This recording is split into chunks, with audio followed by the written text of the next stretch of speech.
we are talking about Flexbox, CSS Grid, and in the end, so we'll go through all properties that are available in CSS Grid, cover some basics, and in the end, we can try together build this layout with CSS Grid.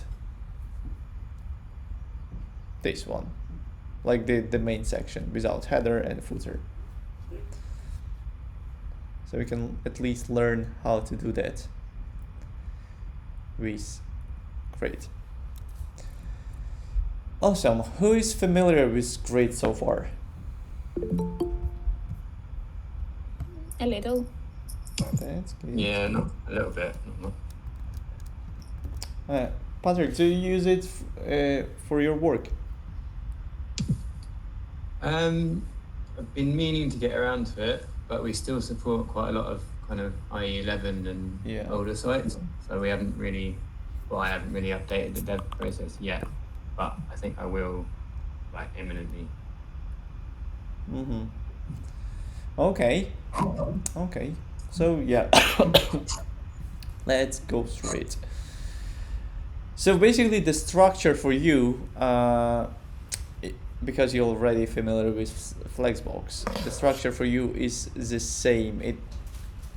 The approach they use is the same, and you still have. Let me just go. Can you see my screen?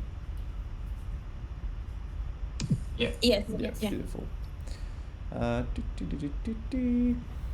So the only difference between CSS Grid and Flexbox is that for Flexbox you have content first approach, and for CSS Grid you have layout first, structure first.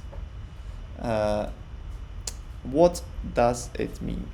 Anyone understand what is it? Maybe knows?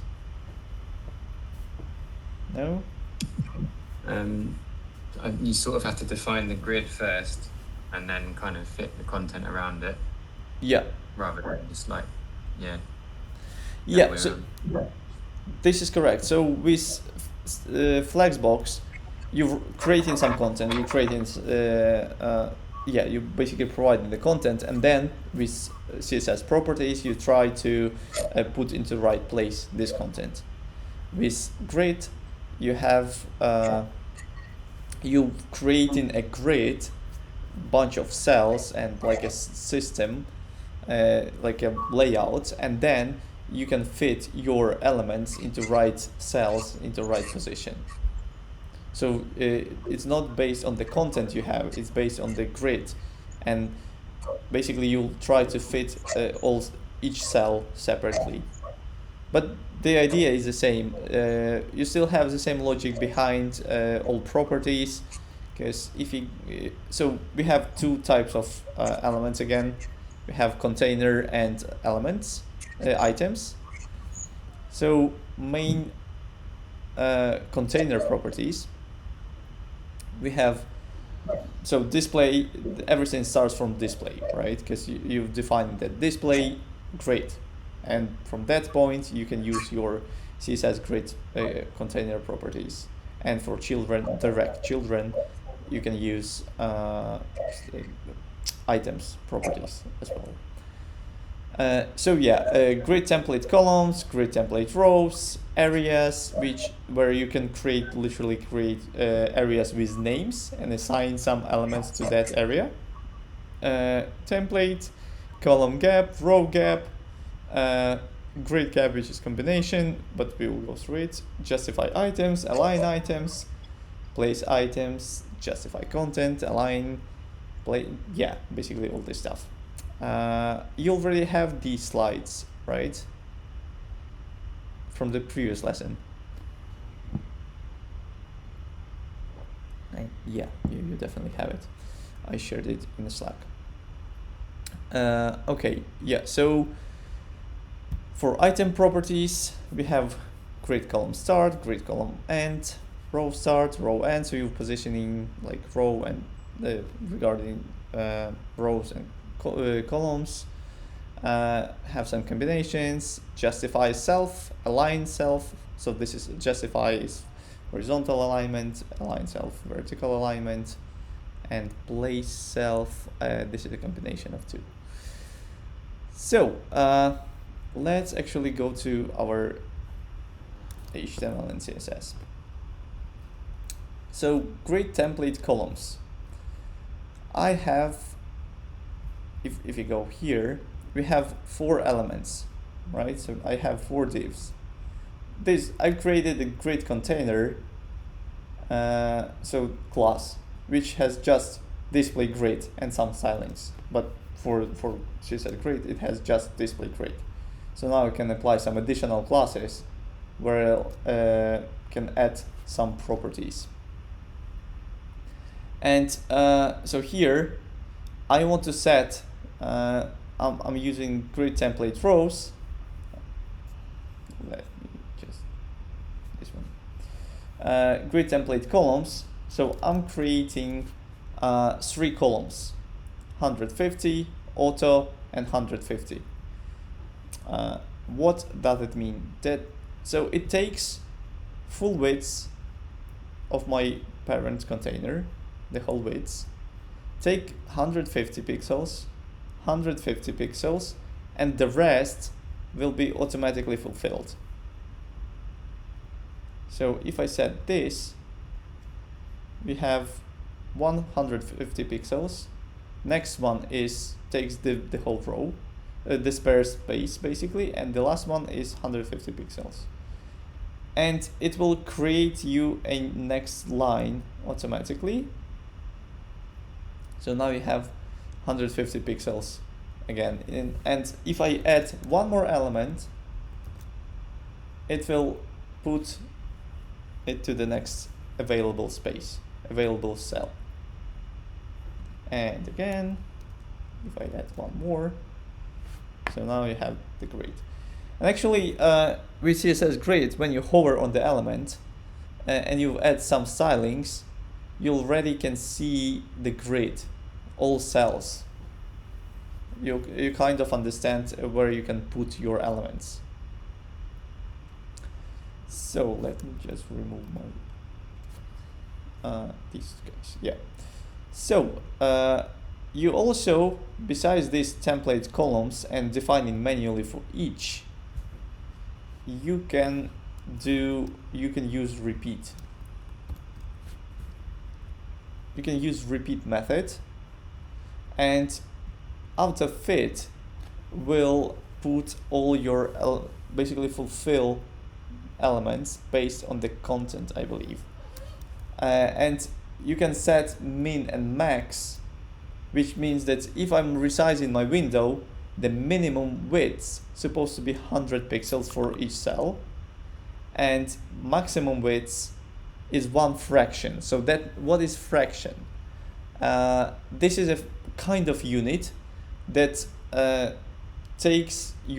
split your parent container into X amount of fractions based on amount of elements inside this, amount of children inside this container, and the quantity you've set. I'll explain some math in a few seconds how that works.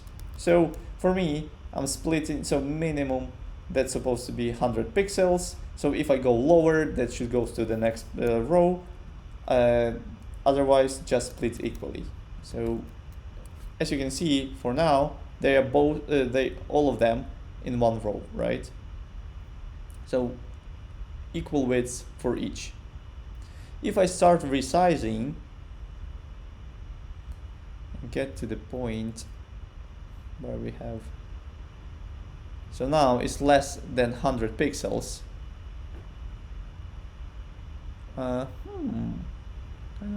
Right, so it's not fitting, right? So we have the whole width is 344, and that means that we can't fit 4 elements. So we fit in 3, split the widths equally for all of them, and the next one, which we can't fit in the first row, just move to the next row.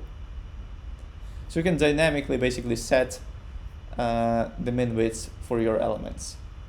So by writing such stylings, you kind of covering your responsive design, right? Because you're already writing something that will respond based on the screen viewport size and screen size. So the next thing after fill is, as I remember, because I might be, so it takes based on the content. That will be based on the content, the size. So it takes minimum width for each based on the content. So it now you can, it just splitting all of them. If I add some content here, let me just add something. Ooh. You still keep the minimum widths. I'm pretty sure that. All right. So now text covering.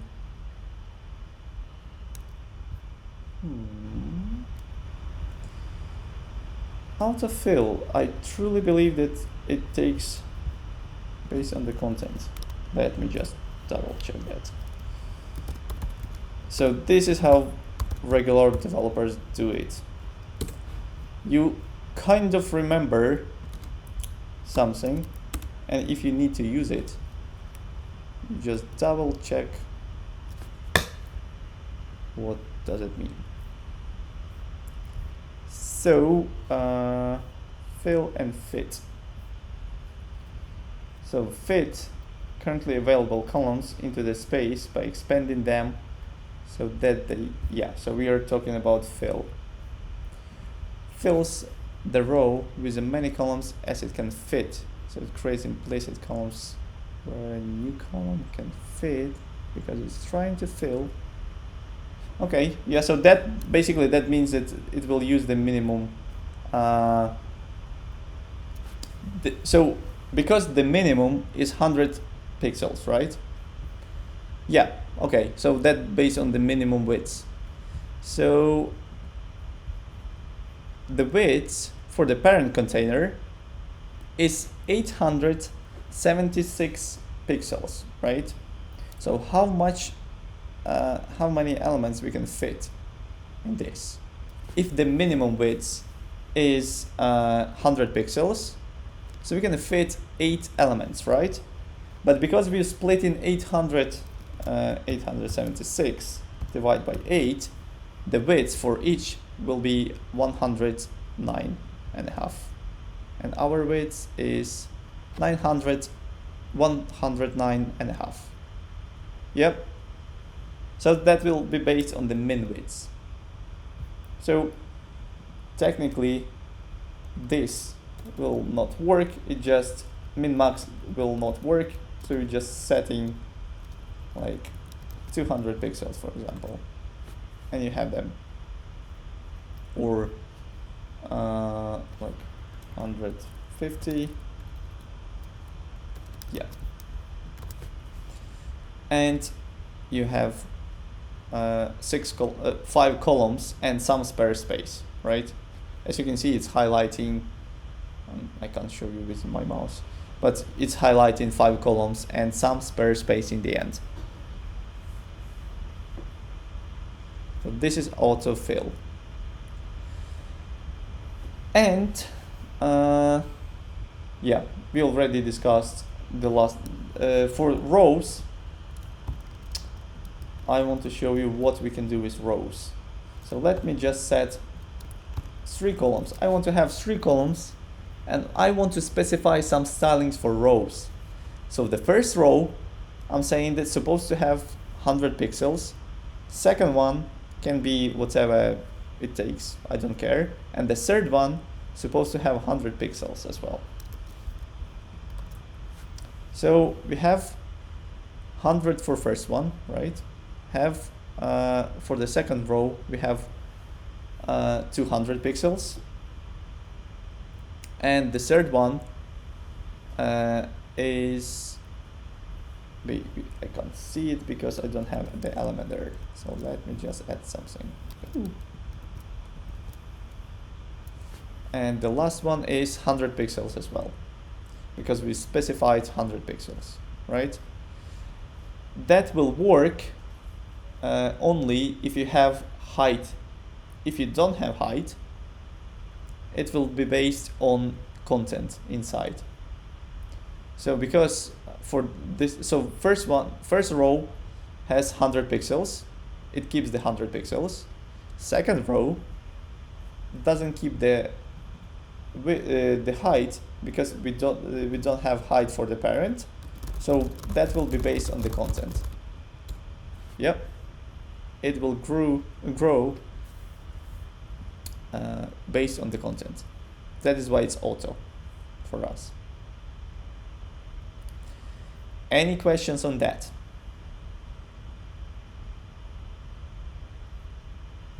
What happens if you put in like more content, say in number 1, than the height of 100 pixels? Okay, would it expand or would it just be fixed?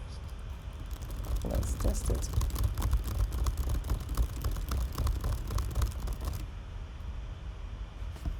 As you can see, you can't see it. Oh.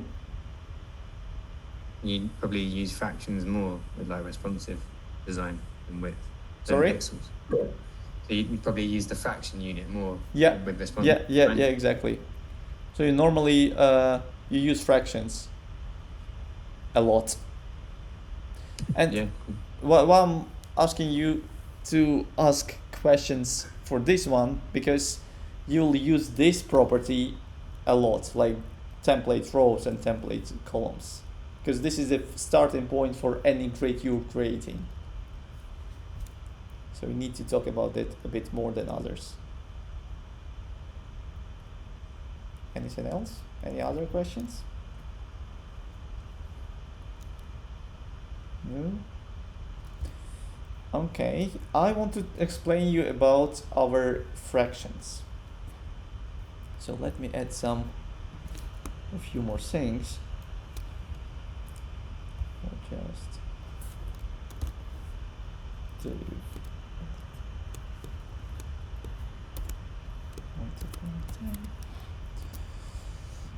so, by the way, who is using Emmet so far? For your project, do you use Emmet? Yeah, a little bit. Anyone else? I don't remember what it is. Okay. Good start. Emmet is this shortcut. This is what I just did, right? So I wrote div curlies, which it means content, and $sign will be based on the basically index of the div, starting from 1, not 0, because it's not programming. So if I hit tab, I'm generating 10 divs. Okay, good. So no, nobody else, because that will save time for you. Yeah, I've been using. Okay. Glad to hear that. Okay, let's move to fractions. So we have 10. I don't want to have. 3 columns is fine. I have hard-coded rows, but probably we don't care about them for now. We want to think about fractions. So here I will say grid columns, and I can set, let's say, so if I set 1 fraction, I will break my layout, because 1 fraction, 3 rows, that means that I can fit 3 elements and I have them 10, right? So if I refresh, the row is kind of broken. But if so I can specify, so we have 10 elements, let's say. So 3 rows, we specify 3 rows, so we can have 3 elements in a row. I want to have something like 3 fraction and 2 fractions. So now I have 1 fraction, then 3 fraction, then 1 fraction, then 2 fractions, right? So fractions are relative. This is ratio basically. So how does it work? It takes the full width of your parent. Let's say your parent has width 800 pixels. 800 pixels, right? And I've just declared that I want to have 6 fractions. Let's do something simple. 600 pixels. And we have 6 fractions in total. That means that I'm splitting 600 by 6. And that means that now 1 fraction for me equals 100 pixels, right? Simple math. So the first one will have 100 pixels, second one will have 300 pixels, and the last one 200 pixels. So this is relative unit. How I can declare something like, 10 fractions and 35 fractions, and 265 fractions. 265 fractions. And that means that in total, I want to take 600 pixels, divide by, quick math, 310, right? 310. So each fraction takes almost 2 pixels. Yeah? So now this one means almost 20 pixels, this one roughly 70 pixels, and this one roughly 530 pixels. Does it make sense? Yep. Yes. Yes. Okay. Yep. That's good. Because some people I was confused with fractions on the very beginning. So I played a bit just to learn it. But yeah, this is just a relative. I think that because I was learning this by myself on some point of time, and nobody did explain it to me. That might be why I was confused. But anyway, yeah, so this is the whole point of fractions. Let me just remove all of that. Great, we can move to the next section, which is template areas. This is the crazy stuff. To be honest, I've never seen why do I need to have it. Maybe like for the main layout, just to declare the main structure of the page. But to be honest, I never used it before. I mean, this is pretty simple. It's not very complicated. You might use it. You might want to use it.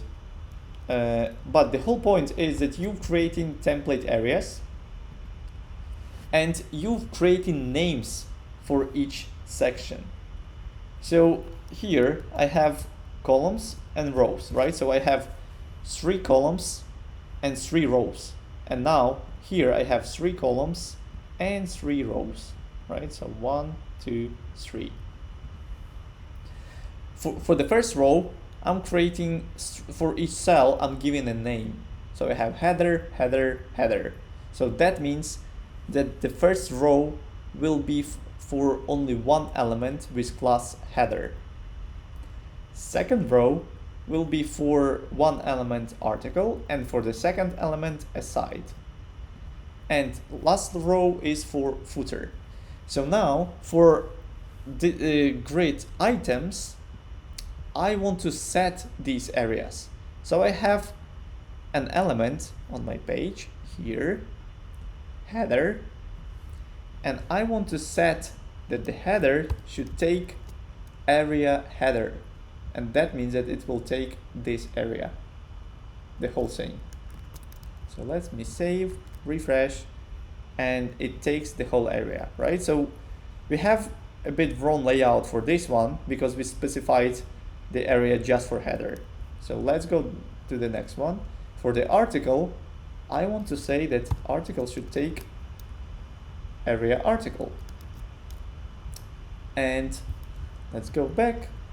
So now this natively got to the next cell just because this one increased the width, and it just takes the sparse cell, which is this. So it's not because I specified it. But I think if I comment it out and put my aside there,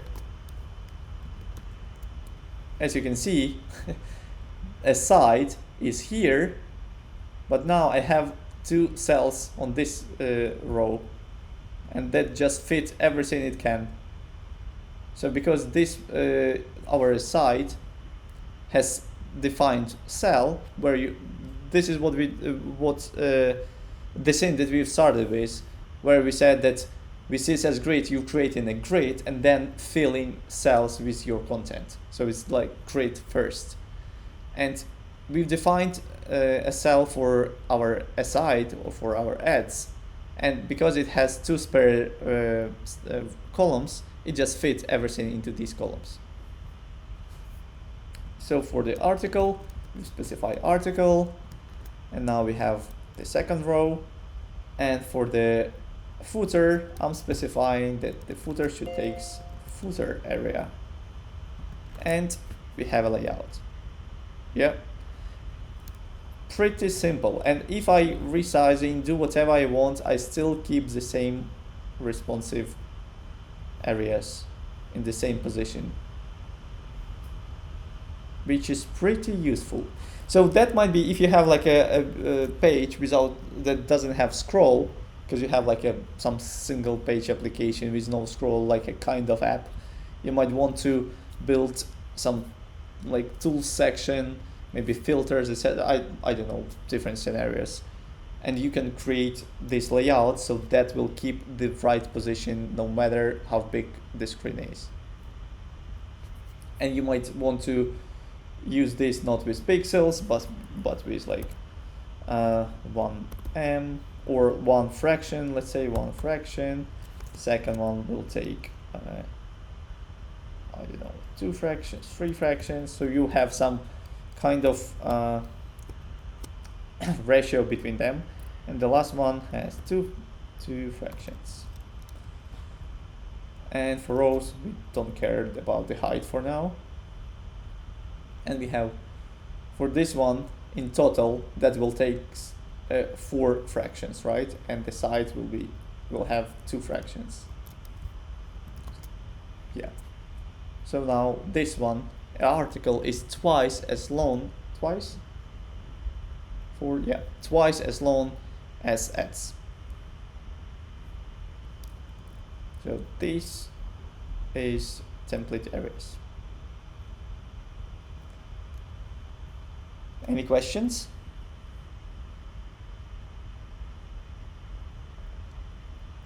No? Great. Okay. So next step is create templates. This is just a combination of 2 rows and columns. Nothing crazy. First, I truly believe our columns. Create template. Yeah, columns and then rows. Oh no, rows. See? Nice highlighting thing. So yeah, great template rows. So first goes rows for some reason. For me, I probably will expect columns, but yeah, rows and columns. Same thing. Yep. Nothing special.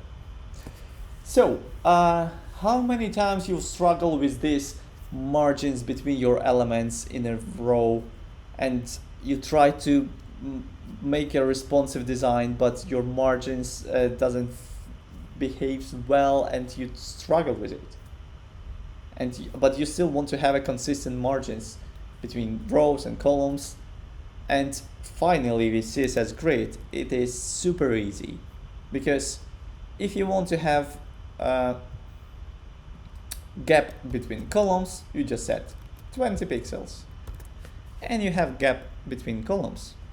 Easy. No matter what you do, your columns divided.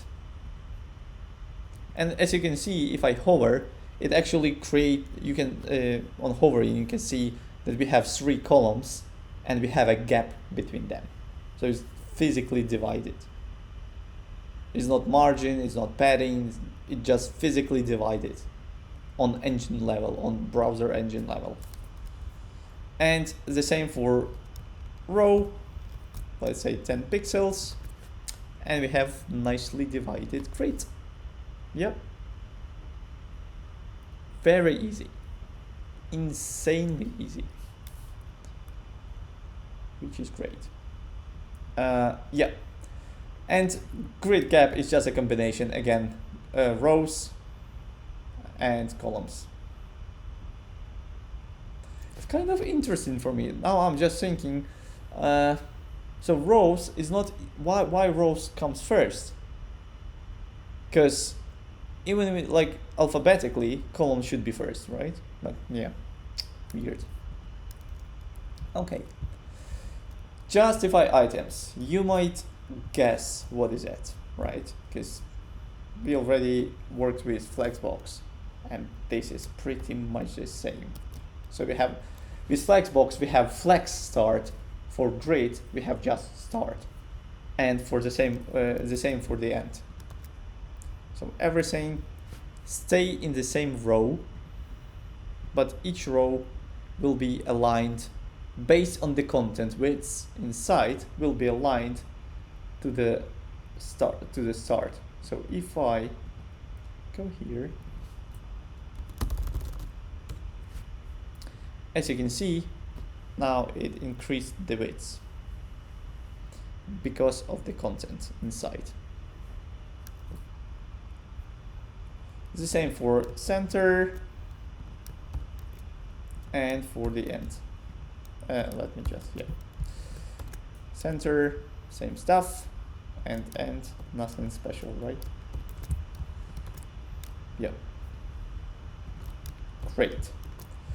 Align items, again, same stuff as Flexbox. So again, it keeps the row, and within the row, it will move the content and align the content based on how much content you have. It's not aligning like a Flexbox, right? Because Flexbox is content first, and this one, you created a grid, you have it, but the content will be aligned within each cell. So this is a difference between Flexbox and grid. Same stuff for center, so it will be aligned for in this middle of each cell and the end. Yep. Why it applies the last one? This is basic question. I just want to make sure we are not useless here. Because of the cascade. Yay!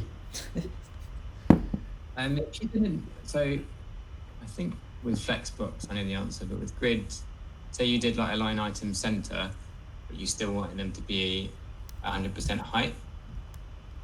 Is that, or would you like use a combination of stretch and then Flexbox inside or something?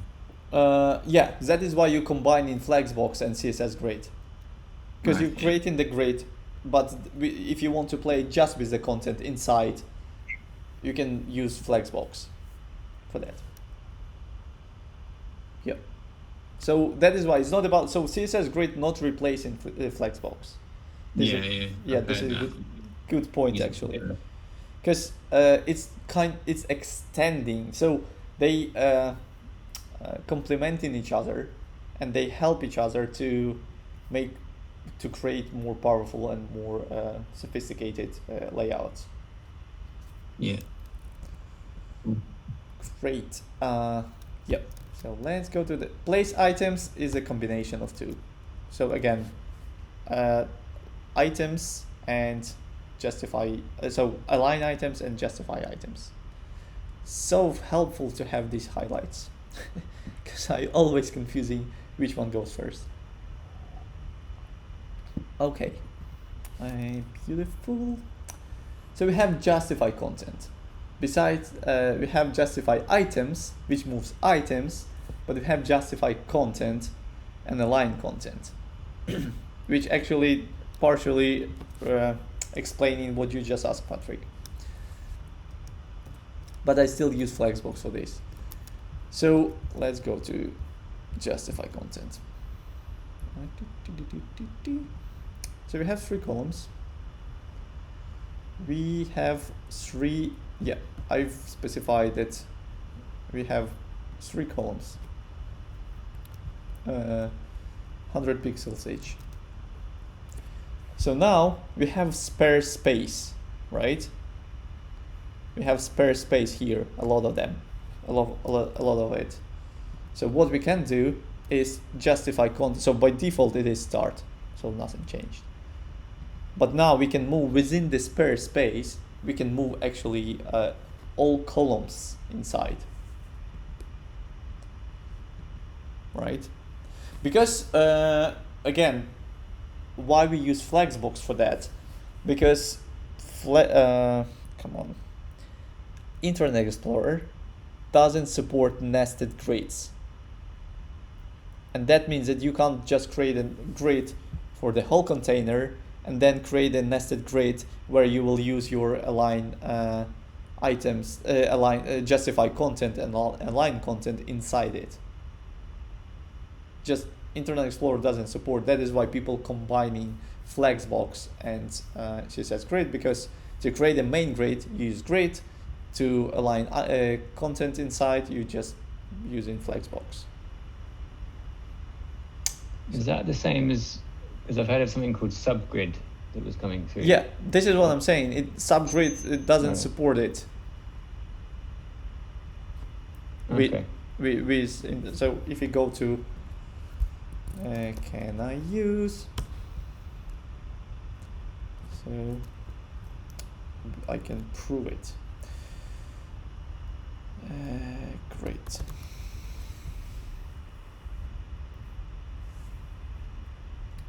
So Internet Explorer, partial support, and it has, give me a second, its own grid. That allows the grid items with own grid to align in one Gaussian dimension with the parent grid. Yep. This one. And it's only Firefox at the moment. Yeah. This is funny actually, because parents grid, is that something different then? Because that's not saying like a grid within a grid. It's saying the inner grid can then be aligned with the parent grid. Is that right? Yeah, because again, this is so subgrid. You know what I mean? Slightly different. I think. I don't know. It's confusing. Okay, so layout specific includes subgrid value. This yep. So like, yeah, template columns and template rows can have own grids, right? So basically you have nested grids, subgrids.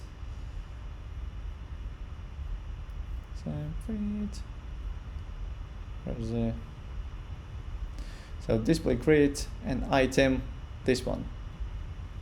So this is subgrid. Yeah. But is it, I don't know if it is just as simple as a nested, I don't know, I need to read up on it, isn't it? It's like you can tell the subgrid how much to span based on the parent grid. Subgrid. Sort of. Because it's got that, it's got grid row 2/4, 2/7. Yeah. We'll get to that. Okay. What it means. These guys. Yeah, we'll get to this point in a few seconds. But I'm pretty sure. Wait a second. Known issues. Calc using grid properties. Community called Safari does not yet support interested and sizing is great. Let me just Google it. CSS grid nested grid issue. Grid level 2. Yeah, this is the same stuff, I think. I'm pretty sure the same. So this lady, she's a developer of Google team, and I truly believe that she is a part of development team for CSS Grid. Yeah, she writes the spec, I think. Yeah, because I met her in GDG in London conference a few years What's that? ago. GDG? GDG, Google Developer. Ah, right, cool. GDG. Conference. What is GDG? Google Developer Groups. Okay. And they organized like a huge event. Is it DevFest? Yeah, DevFest. For sure, DevFest. Yeah, this Cool. is a huge one. Yeah, so the funny part is that CSS Grid came from Google, and Google doesn't support such functionality. So this is odd, but yeah. What can we do? Great. So, yeah, again, same properties: space between, space around, space evenly. So the same stuff that we have with Flexbox. For align content, again, same stuff. It takes the available space of the parent and just default is start and just aligning it vertically. Yep. Place content, you might guess, is both, right? Align, justify, again, justify first. No, align first. Align first and justify second. So center. Yep. Okay. So grid auto columns.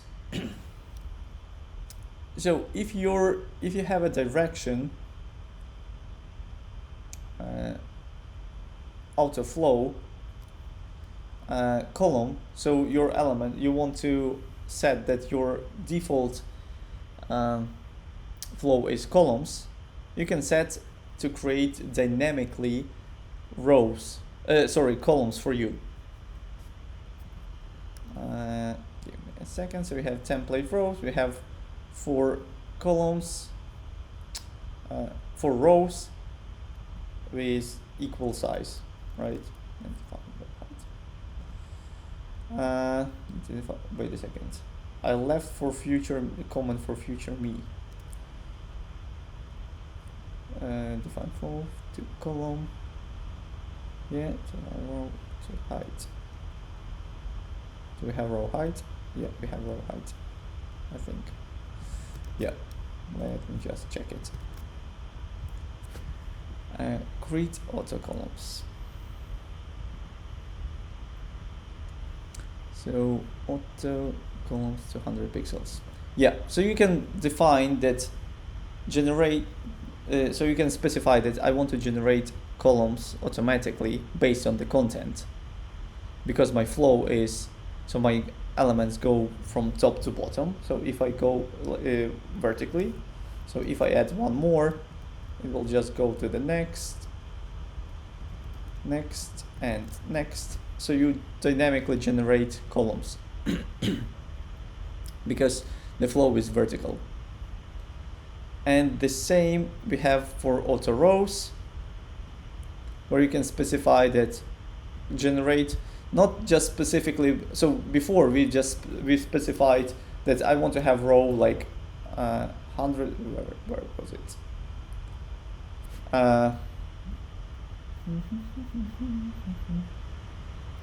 Sorry, I'm looking for my rows.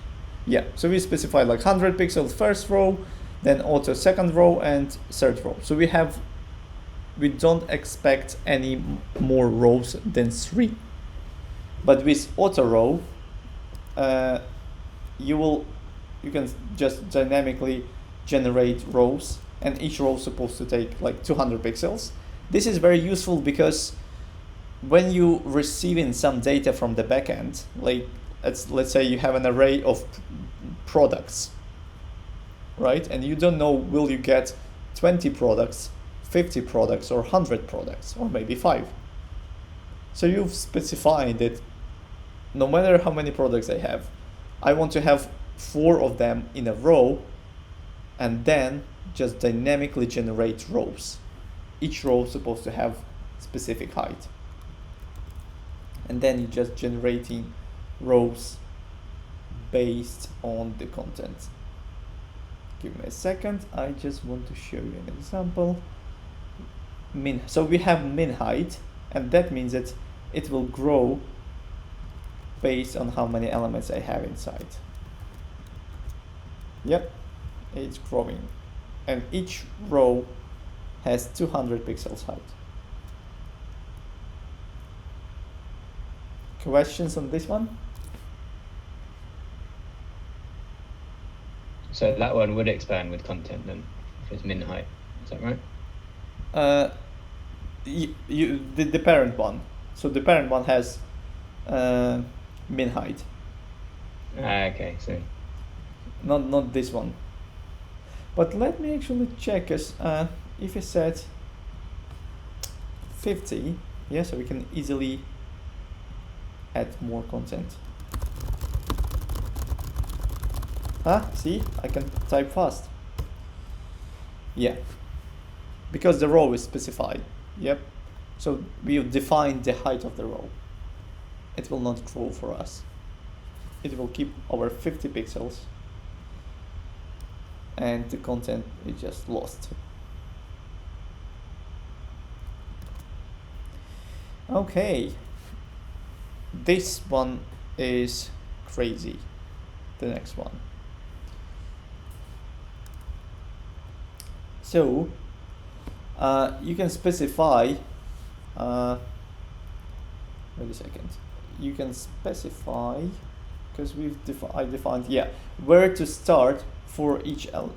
So basically you have a default flow, right? So you have 1, 2, so I've specified that should go as column, and a vertical flow, and I'm specifying that third element supposed to be in the second row, and that will look for any available cell in the second row. Because the second row is already been used by item 2, it will go to the next column, find the second row and the cell in the second row, and start from there. That is why we have this jump. Because for the third element, where is it? Come on. What is happening with my browser?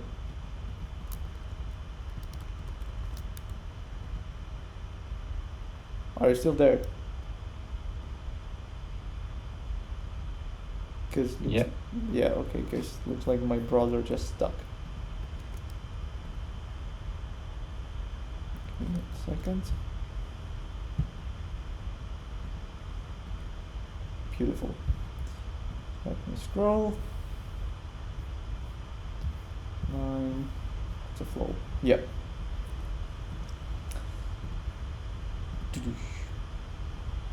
So here we have item 3, and it has start from second, right? So if I untick it, we have our normal flow. So it starts from top to bottom, 1, 2, 3, 4, 5. But if I'm specifying, or for this one, let's say I will specify great row start, and let's say, so this is the fourth one, so 3. As you can see, it starts there. Or maybe I want to have 2. Yep. And it just look for the first available cell in row 2. This is how it works. I'm wondering, are we generating columns? Then yeah, after full column, template, repeat. I'm just curious if I add more columns. If I, let's say, specify for the third one, I specify the same. Yeah, it will create a new column and fit everything, right? Just for, it will put for the next available cell in row 2. Also, the most powerful thing, which is crazy for me, literally crazy, is autofill thing. This is just insane, because let me just somehow I want to fit everything into the screen. Yeah, like this. So we have different images, different shapes. We have vertical images, we have just squares, we have big squares, we have horizontal images, and you want to so you dynamically get it from the backend. You have no clue which shape of image you have on the backend, and you just get in them and you want to render them and fit. So you want to put all of them into proper order and keep the structure. You don't want to have these gaps, right? And the magic of CSS Grid is that you can do it with one command, with one property, which is crazy for me, because I have no clue how many hours you can spend to fit all of them, and that will be not perfect, far from perfect. But I have auto fit 100, so many. So basically I've created a grid based on the smallest item. So as you can see, the smallest item is actually fitting one cell, vertical fitting 2 cells, horizontal 2 cells, and the big one has 4 cells. So now if I just add grid autoflow dense, it will fit as, like, it will try to guess and fulfill it properly. If I, and again, this is responsive. So if I'm resizing, you can see that it will fill my content based on the best guess, which is much better than you can achieve with any CSS properties. Yeah, that's awesome. This is just crazy. So there's a JavaScript script that does the same thing called Packery. If you know that one. Okay, no, never used. Quite cool. Packery.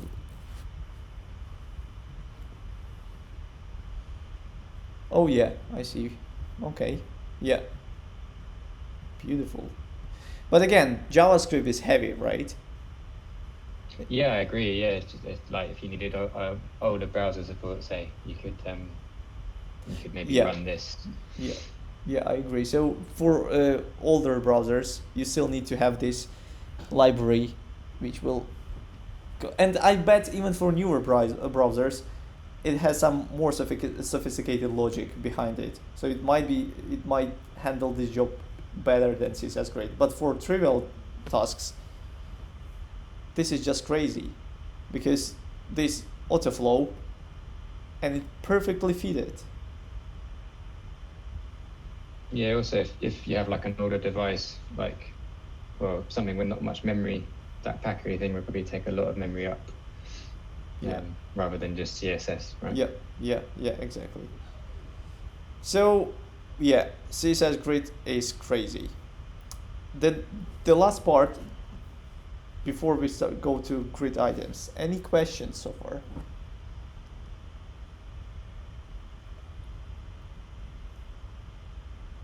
No?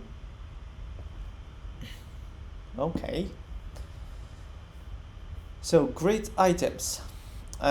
Basically, you have properties to align items separately.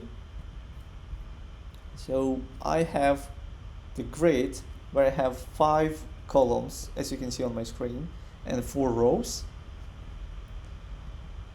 So I can explicitly define where to start. So I'm saying that my item's supposed to start in column 2 and in column 5. So the weird part of this is that start working as it's supposed to be, like second is starting from the second. But 5 actually means that it will end before 5th cell. So this is a tricky mess of CSS grid. So first start works as it's supposed to be. So start from second, starts from second, but end will be 1 before the number you use. So rows start from second, and let's say I want to end this cell in 4th. So again, it just takes the second one, the third one. So second and the third, right? And now I just created, I positioned my element. It's kind of like a CSS grid area, but with numbers. So you can explicitly define the place these elements should sit.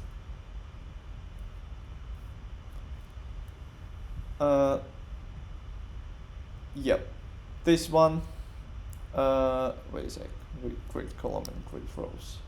Is it twice? It looks like it twice. Shouldn't be.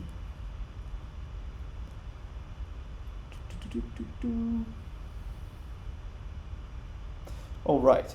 Yeah, so you can just, because here I have an example that you can combine them. Give me a second.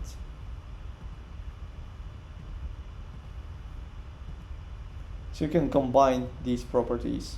So if I switch off my stylings here, you can combine them and get the same result. Yeah, first goes rows, I believe. Again, I might be confused again, but rows.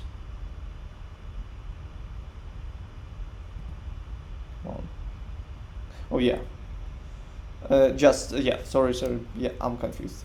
The first one is just start and the end. Yeah, no rows or columns because you defined them separately. Yeah, so justify self, you're kind of familiar with it because you already we have similar saying in Flexbox. So for this element, I can specify start. Again, it moves within the cell, and the center. So you can apply justify for everything. So this is like a justify items, but just for one element. And the same for aligning, same stuff.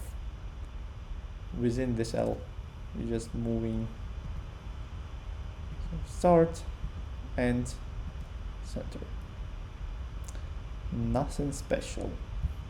And place is a combination of two. And just centers and stretch, or center. Yep. So I think this is it for grid. Do you have any questions on it?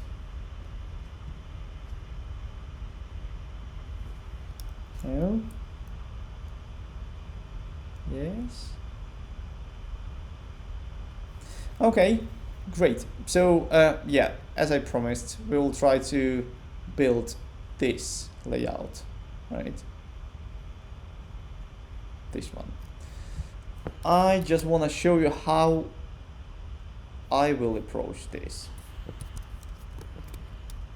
Okay, a second.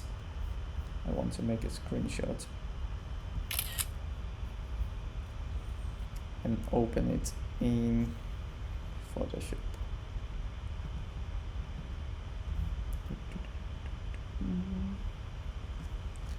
One second.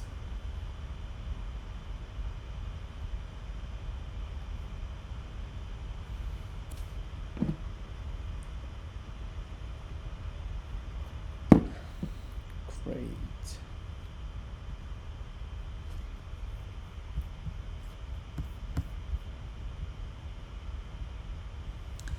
Okay, so we have a screenshot. Before I start to write any HTML or CSS, I want to split it into zones, into containers that I will use and I will write in HTML. I want to use different colors. Kind of weird palette. So weird. Give a second. RGB. Yeah, anyway. Kind of weird structure. Yeah. So, here. Sorry, it just asked me about create some comment. First of all, I want to split this page into sections. So for me, I can see that we have 3 sections at least. Oh, I probably don't want to fill, right? I want to have stroke with no fill. So here, 3 sections. First one, second one, and the third one. These are my sections, right? 3 containers. I need at least 3 containers, because in our today we will not do header and footer. I will work only with this section. Now I want to split this section into subsections. So I can see this one, and I can see this one, right?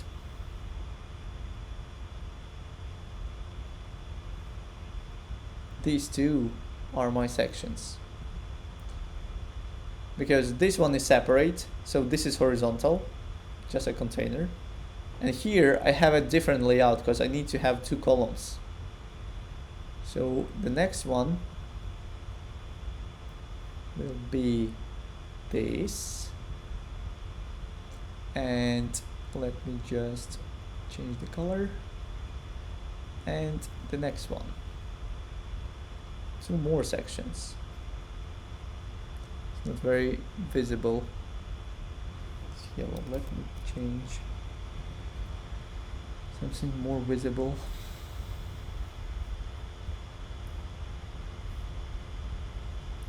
Two sections.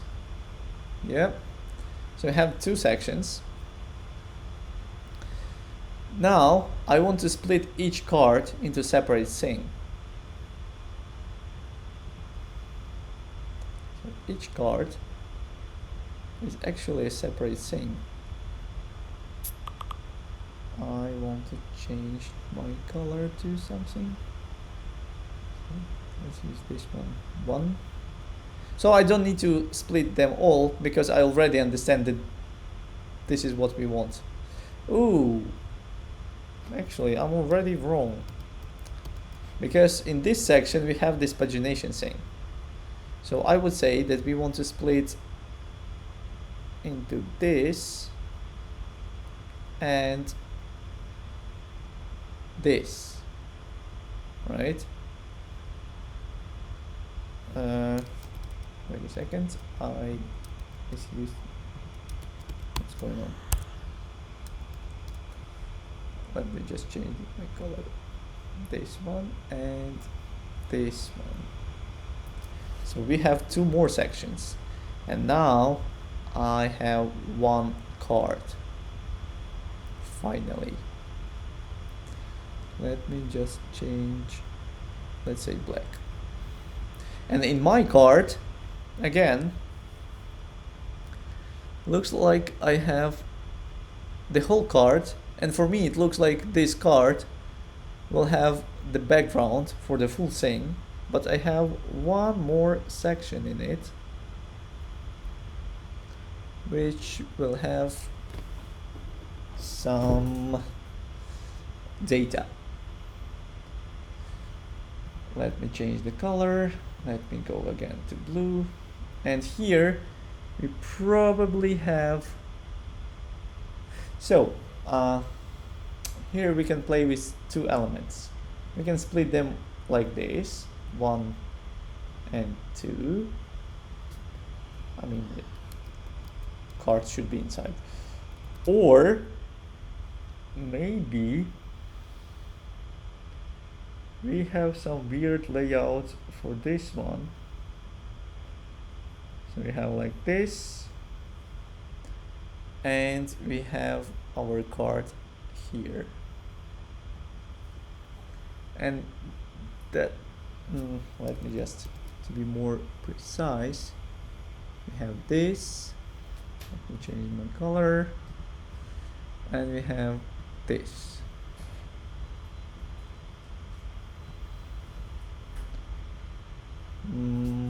Yeah, I think this is the main structure. Here also I probably want to group them as well. Yeah, definitely I want to group them as well, because I want to split them into different, put them into different corners. So I will put them there, something like that. So this is my card. So before I'm writing any CSS, right, or HTML, I'm actually building my layout and splitting into boxes. So this is my HTML hierarchy and HTML structure. For this section, what we can do now, I can do it now or later. Let's actually try to build this so you'll understand the whole logic behind it, why I'm doing all these boxing things. I suggest you to do it for every single page you are working with. On some point, like probably after a year, you can do it in your head, in your mind, but for now you need to have these images and split them into these boxes and build this layout manually. Okay, so let me just go back to my code now. Here, so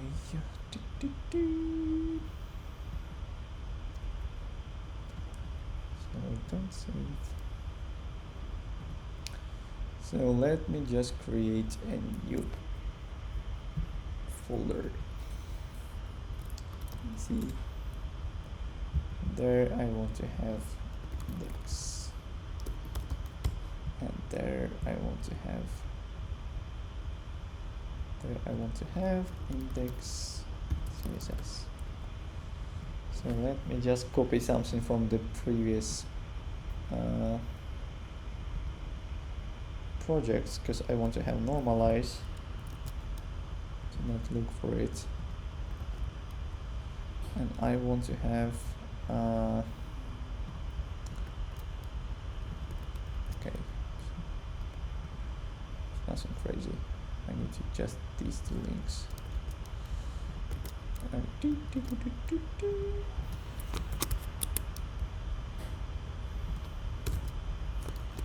But not styles, because they are in the same folder, right?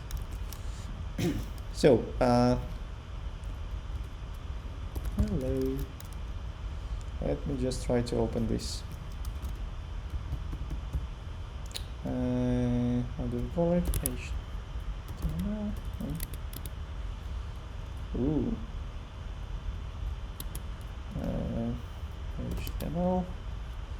And we have EC. Open. Beautiful. We have our help. Awesome. So let's start write our CSS, our HTML, sorry. It'd be nice to fit it into one screen, so I don't need to scroll from one side to another.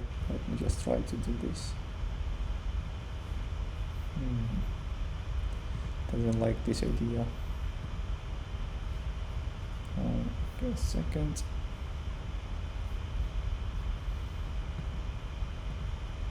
I'll close. Why it's so big? Okay, anyway, let me just save it. And we will open as an image. JPEG and desktop.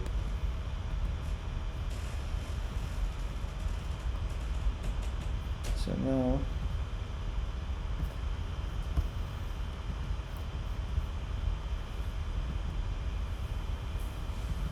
I can open this. Ooh. Wait a second. I can't find my image. So save as.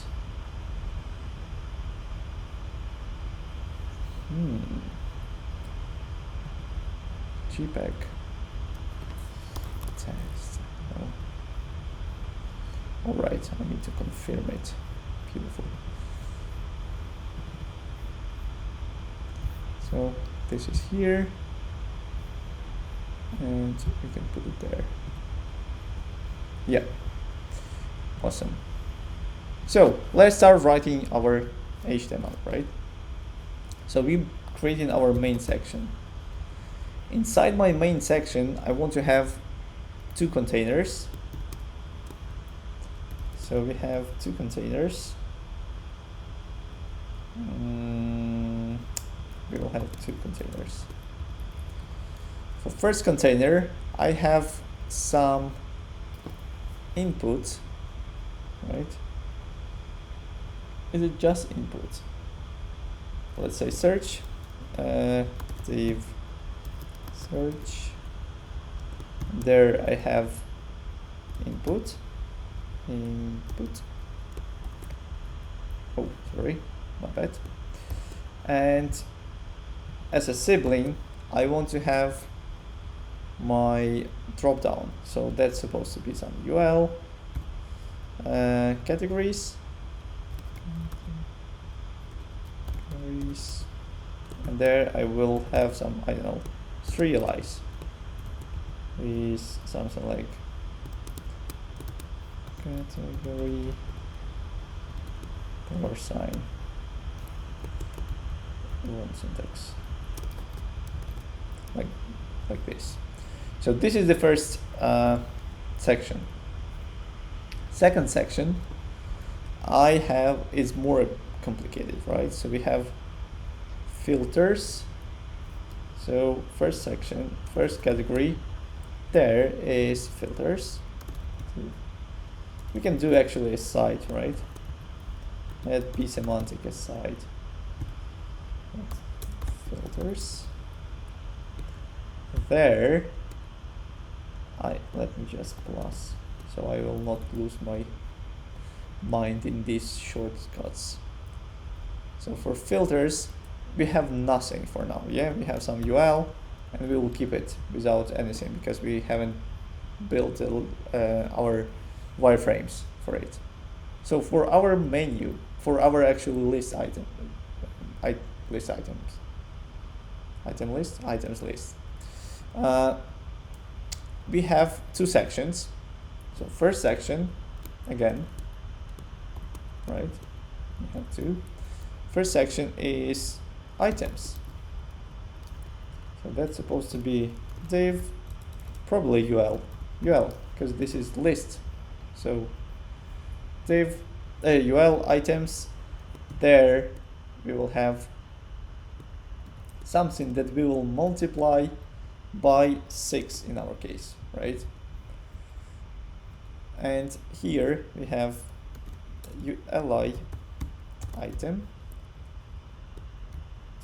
and there we have, so image will go to as a background, so image can be on the top level, because that will be positioned absolute. Plus we have one container which is details probably, right? So we have div item details. There we will have two sections, which is header and a card, let's say, plus div with card. And inside this card we will have some anchor with image probably, because we want to click on this card and do something. Maybe image is enough, but let's keep this structure. So for header, let me just put some text there. So we will imitate our card, just card. Anchor with card. And here inside my header, I want to have h4 tag plus maybe div with what? Category and price. Extra details. And there I will have probably a, is it just P? P is enough. Just two P's, right? P is have like sofa. Category, let's say category, and there I have a sibling P is price. Let's say 2600. Yeah. This is, oh yeah, so we finished with our card. We will create 6 items, and the last bit is our pagination, which is very easy, right? This is just UL pagination. There you have, let's say, 10 allies multiply. Let's say we'll make less pages, like 5 pages. Or 4 pages and the arrow. The last one will be arrow. And there we will probably have some, let's say, just $sign, because that should be 1, 2, 3, 4, 5. And we'll make them clickable. Beautiful. I think this is it. So this is my layout for main section without filter side, because it's just empty for me. Yeah, looks like the proper layout. I don't know Amit well enough to say at all. Let's see what happens when you tab it. Okay, so we have main, right? There we have input, and we have, I'm pretty sure I missed something. This is always the case. Sorry, so could you please allow me my other Yeah, sure. Give a sec. Yep. So, yeah, I missed this part because I created just one search and I moved to categories. Wait a second. I created a search. Yeah, I'm pretty sure I missed this part. The filter best match thing. Oh, wait a sec. No, maybe not. So we have UL categories. Yeah, with 3 categories, which should be fine, right? We are wrapping it. Yeah, we're wrapping the whole thing. Nah, should be fine. Maybe I was confused. Give a sec. Search. UL. Yeah, categories. Right. We didn't wrap it. Yeah. We need to wrap all this stuff into something. So all we need to do is just div nav or just navigation, right? Now that should work. So we have navigation and we have a site. Again, I forgot. Come on, guys. He was looking. You were looking for on what I'm doing. So yeah, I missed the wrapper for my categories. For this one. I think this is it. Give a sec.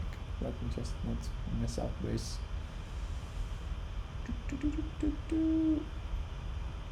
So we have main. Yeah, I think we want to have wrap this. Save. I don't know. What is it? Body? No? How do you want to call it? Save.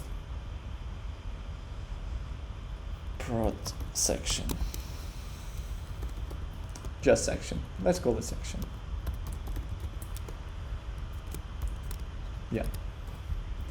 Okay. Last time, right? So we have navigation and we have section. Beautiful. For navigation, we have div for search and we have UL for categories. Awesome. For section, we have a site and we have, again, we forgot to wrap it.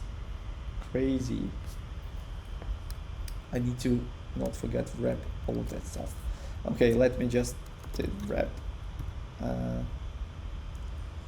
into, how do I want to call it? Any ideas? What is the whole thing? Items. How do I want to call it? Products.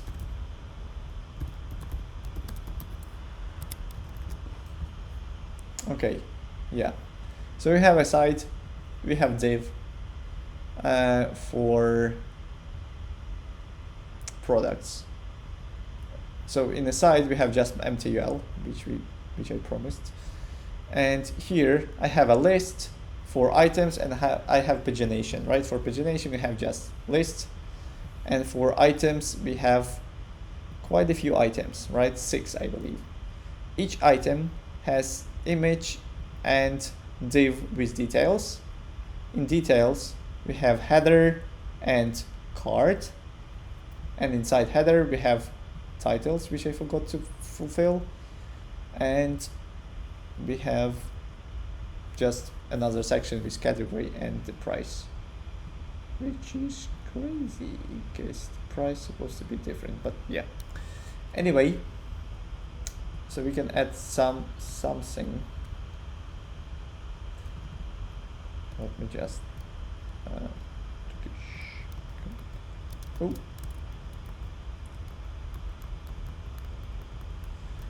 great, and let's say through it. Yep. So I've added, and we can add some price for this one. Great. Let's go back to our document. Looks like we have everything. We're almost done with our CSSing. Awesome. The only problem that I have is that I want to have an image. Some image. Let me quickly export from our Figma. At least one image. Export. Thumbnail. And I want to have it on desktop. Save. That should be there. Let me just quickly move it. So open.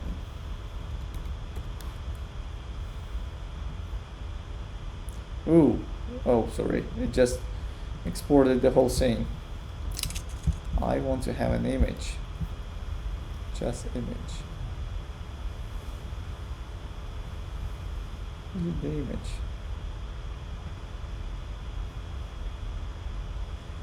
Okay, a second. Any ideas how to export it? from export on the right hand Yeah, that will export the small one, right? Which we, okay, yeah, fair enough.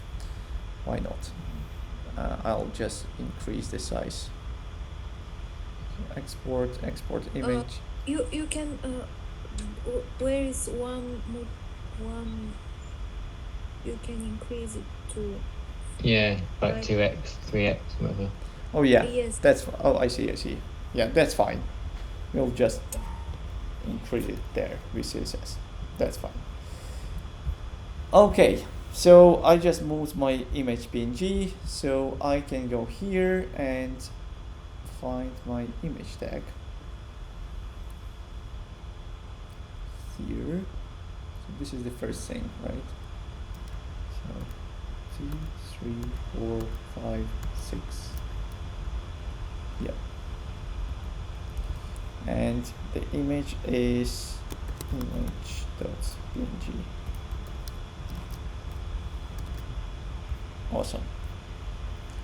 So let's start writing some CSS. As you can see, the whole HTML takes us 10 minutes, 15 minutes, 15 minutes, let's say 20 minutes. Let's write CSS. So first of all, I want to set box sizing. Can anyone remind me what it does? Border box. Not border box, border box. Anyone?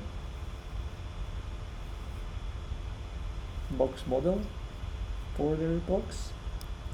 I should know it, but I can't explain it because I just use it every time.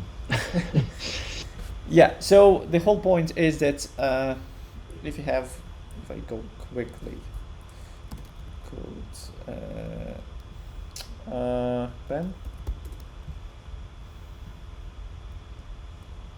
Just logging. So if you have tail with tail width 200 pixels, height 200 pixels,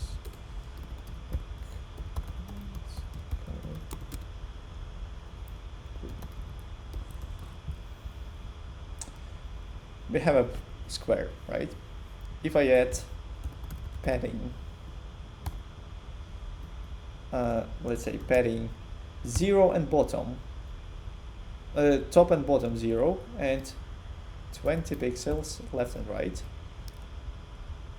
As you can see, now it's wider, right? It's not actually a box anymore. The problem is that now it takes the widths, and if I'm adding padding, it will grow, and in our case it grew to the 200, as you might do some math, 240 in total. So to make the behavior of your elements on the page predictable, you won't explicitly define so that every single element on the page is supposed to have a box sizing border box, which means that if you define the widths, if you set in padding, it will shrink the content area, not expand the whole element. So the total widths will be still 200 pixels. You'll still have 200 pixels. It just, as you can see, that content area now has 160. If I commented out this, now content area is still 200, but you got extra 20 pixels on each side. Yep. So this is border box. That is why every single project you're starting from this. Yeah, beautiful. So probably we need less of this design and more space for HTML and CSS altogether. That's right. So let's do step by step. So we have navigation. So I use this collapse saying, because it's much easier to work with my code. So I'm doing step by step, so I don't need to see what is happening in section. So let's have a navigation, right? So first, let me actually set main. I want to have like max width, let's say 1400 pixels, and margin 0 auto. So why I'm setting max width? Because, you know, if you have a huge screen, like 5K, I don't know, 32 inches, 34 inches, it's very hard. You will move your head from left to right to read the page, which is very hard, and this is horrible from user experience. But that is why every single website, no matter how big you have your screen is, it has a limit. So if you go to Guardian,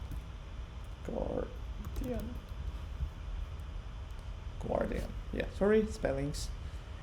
I still have these limits, right? So if I go to article, I have the limit of my view. If I set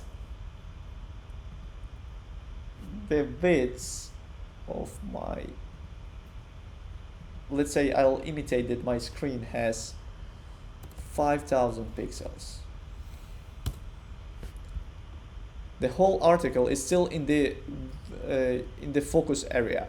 So you don't need to move your head from left to right to read the article, because they have this max width, and this is what people normally do. They create in this max width setting for the main container, and then you can work with the content inside, and that will be positioned to the center always. Give me a second, I'll show you that they have, yeah, max width 81.25 RAM. They use RAMs. You can use pixels. E-commerce websites use pixels for sure. The one that I used to build is Sea Salt Cornwall. I'm not sure that this is a correct spelling.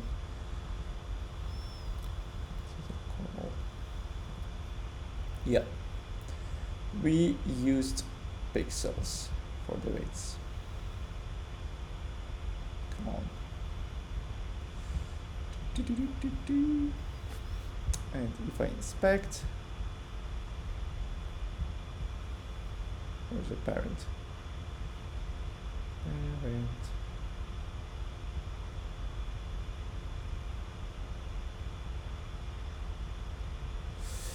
Okay, let me just go to closing. Anything? Great, it just found that we are on mobile. Beautiful, very useful. They use old PHP, so don't be afraid of some weird behavior. Shit. That is why I left this company, as you can see. Okay, just kidding. Let me, beautiful, we broke some layouts, awesome. Probably need to tell them. Give me a second. Yeah, so our view is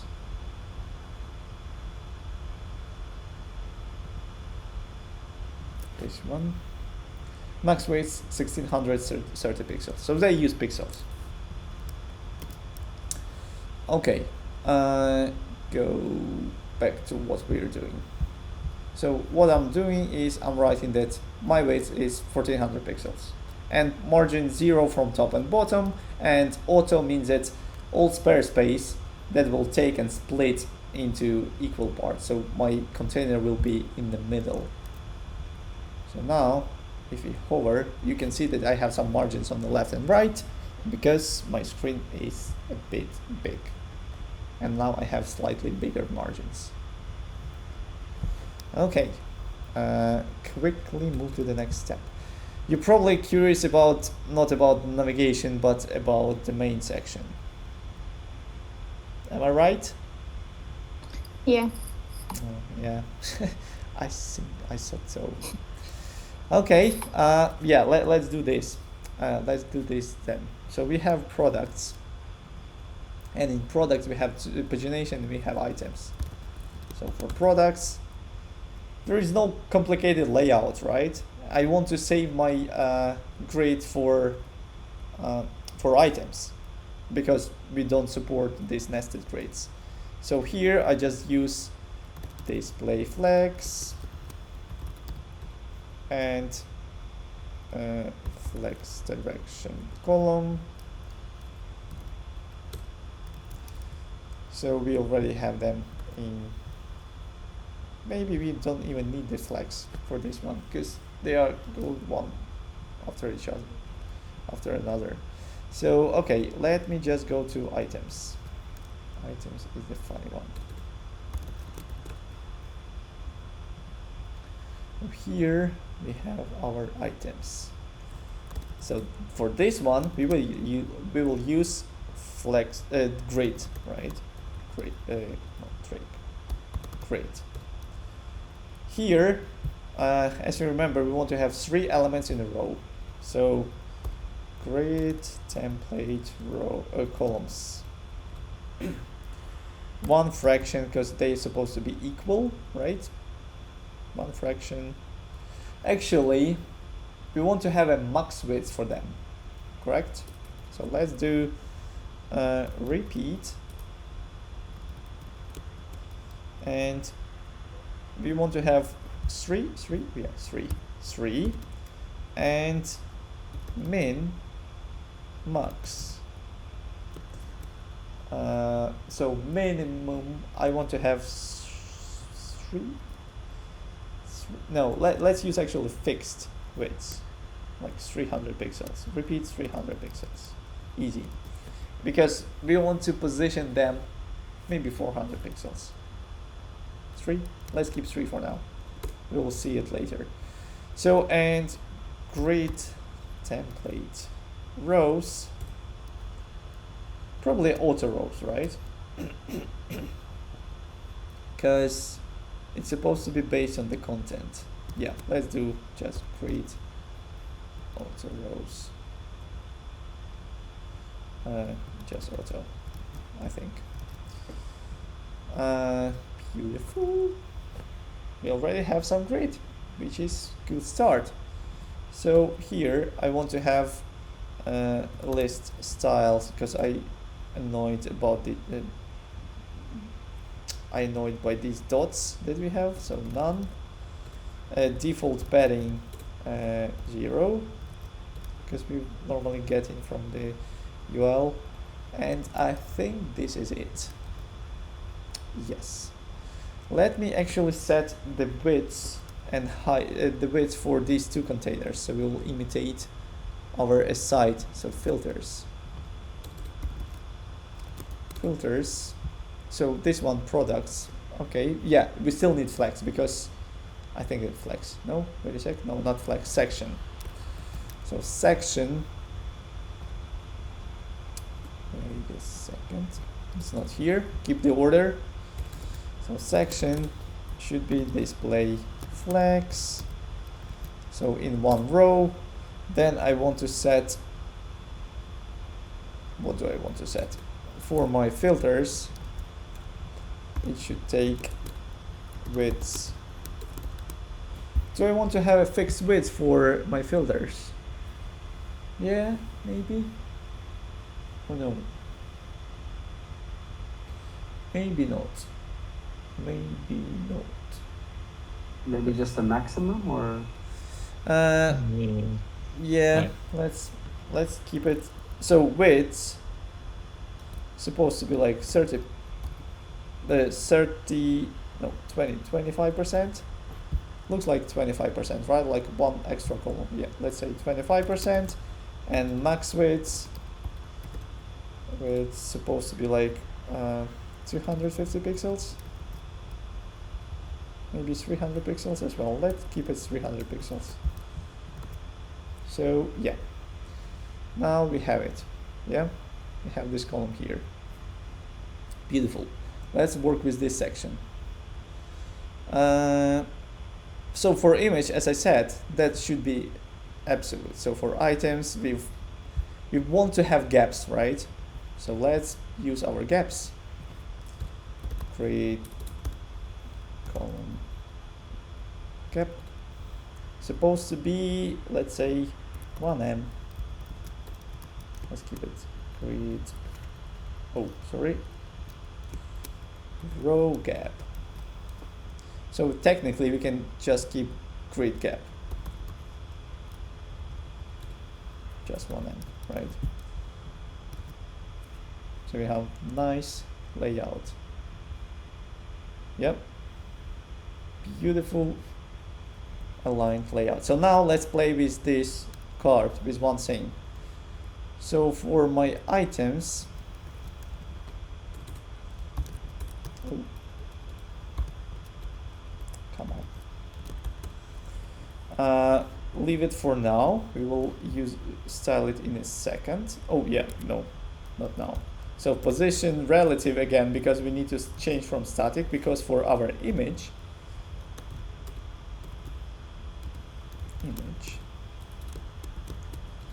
we want to use position absolute, and here we want to have width 100% as Patrick taught us, height 100%, and is it fit, object fit? No? Yeah, object fit cover. Object fit cover. Beautiful. So we didn't set the height, which is not very good. We probably want to have min height. No, we probably want to have height. Let's have height.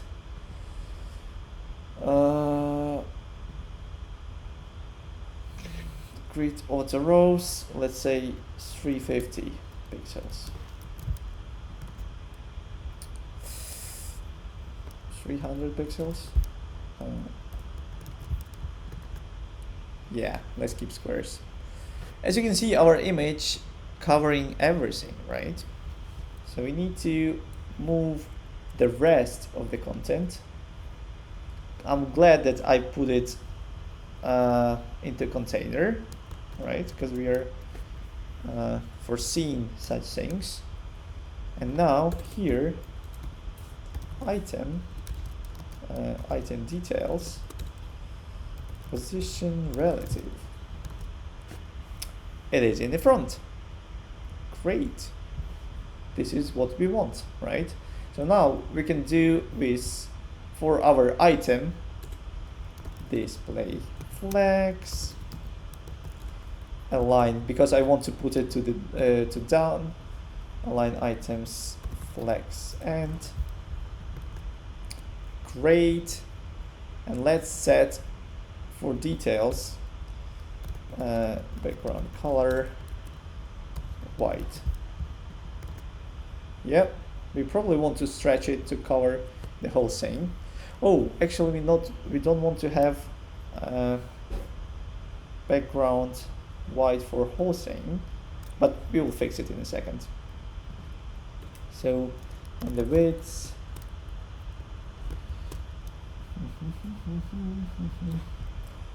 okay, here for the whole item we want to, that should take the full width, right? Justify, because stretch is default. Justify content, stretch. I'm pretty sure it should take the full width. All right, this is a child. Yeah, that might be that might come from the parent. Let me just justify content. Yeah, center. No, not content. Is it not items? No, we definitely want to. Yeah, not what we want. Wait a second. So we technically can just set width to 100%. I'm just curious. Can we do this in the other way? Align items, justify content. That's odd. But yeah, anyway. Okay. Just let's set width to 100%. Width 100%. Yeah. Great. Let me change to some the whole page to some shade of gray, just to background color, so we can see the difference. Yep. Also, we have cards. Now I want to align these two category and price into one line. How to do that? So we have parent. Again, we were thoughtful.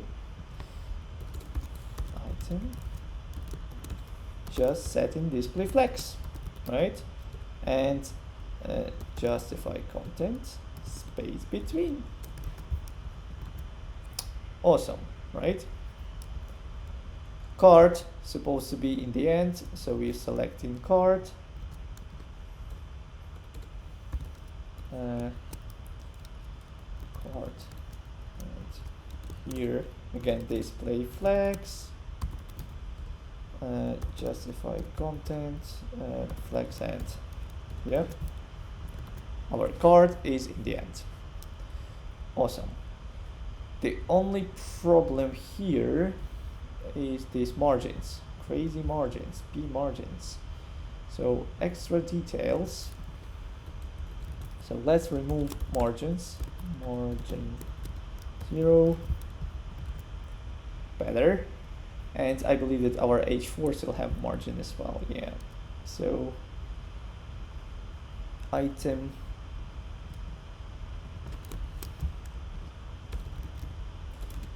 H4 margin 0 for now. Yep. We probably want to have some margin. Maybe let's say margin top 1M, left and right 0, and half M in the bottom. Yeah, better. We probably want to set widths to the, and now you will see this trick. So background color will be white, and we will remove from details. Yeah, for this one. We want to have whole background white for, sorry, for the whole scene, for extra details. So we have something, ooh, wait a second. Other item details. Oh, and this is a part of, okay, yeah, we want to have the same for our card.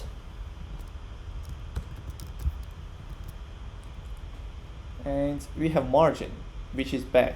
So we want to have a padding for our H4. So on the bottom we want to have 0, but we want to have padding bottom 0.5 M, right? And we want to have actually padding. So yeah, let's play with padding. So margin 0. Here we will have 1M on the top, something like that. The only problem is with this square, right? So we just said that the width 50%. Oh, kind of. What do we have here? Actually 70% probably, or 80. Maybe 70. Yeah. Now we want to add some paddings around. We can add some padding for the whole thing. Let's say item details. Padding 1M. Ooh, great. Right. we need to add padding for each because we don't have background. 1M, better. Probably 1M top and bottom and left and right. No, not vice versa. Top and bottom 0, left and right 1M, and the same for the cart. Something odd. In a second, what I have done. Oh no, that is working. Yeah, we probably want to add for this one everywhere. Yeah, maybe better. And the same for over H4 because we want to align it. Sorry, I just overwrite this one. Okay.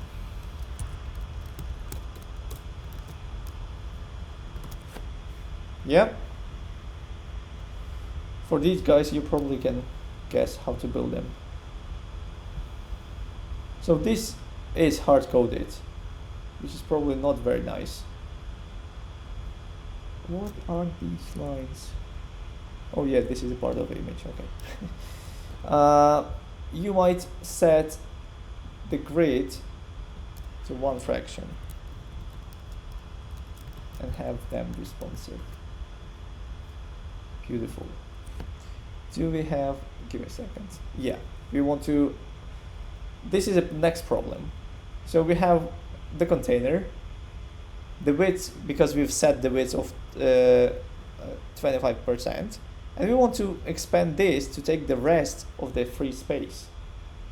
That can be achieved very easily. What you need to do is just flex and just set grow to 1102, which is, come on, I truly believe that should be here. Oh, this is products, sorry, wrong one. Products. Woohoo! Yep, they are too big. So maybe we want to actually set one fraction, min-max,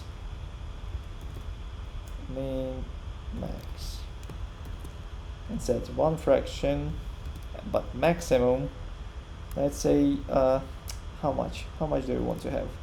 300 pixels. And then we will align them. Is it the same? What happened with my, some syntax error? Beautiful. So it doesn't work with one fraction min max, right? For some reason. Yeah. It won't work. Okay. Specific space, what it says, unknown word. But this is min max, right? Am I correct? Min max.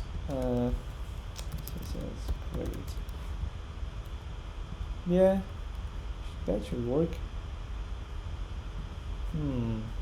Yeah, maybe it doesn't understand what is like the order. So one fraction, but maximum, it doesn't understand this.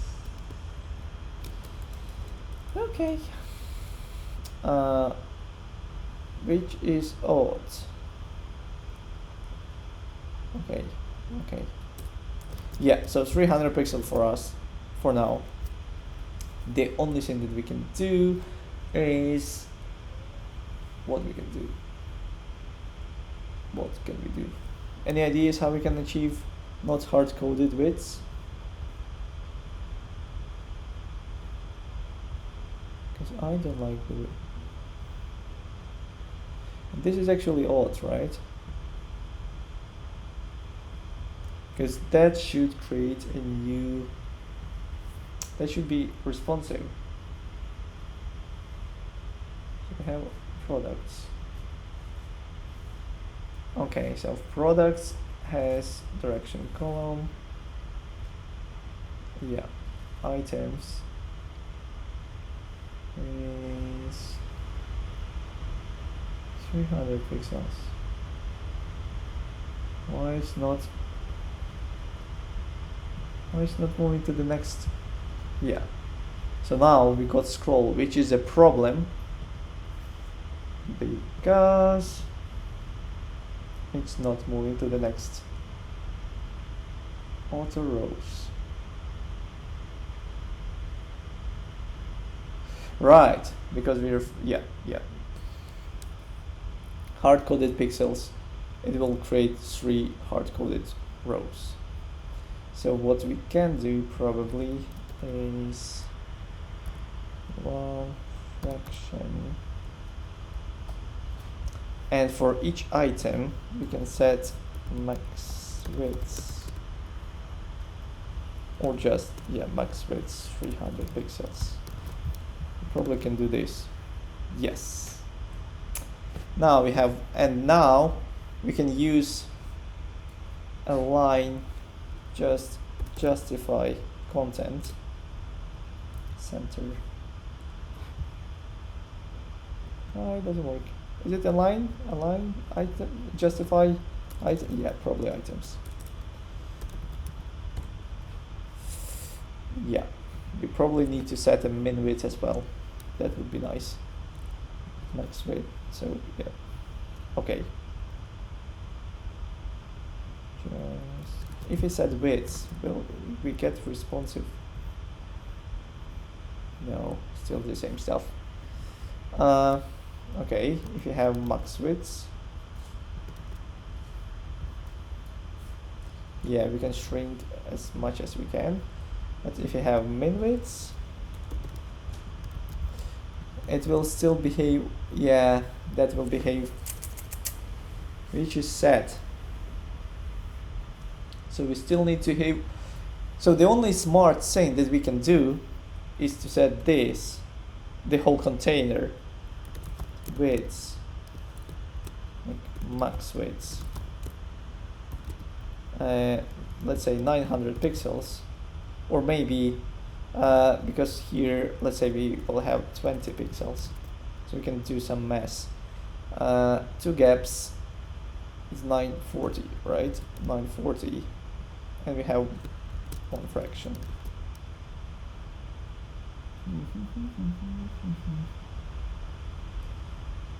Or just, if we set, wait a second, I'm lost. I know it's after 8, but we're almost done. So the only thing that I want to set is the min widths. Yeah, so min max 300 pixels.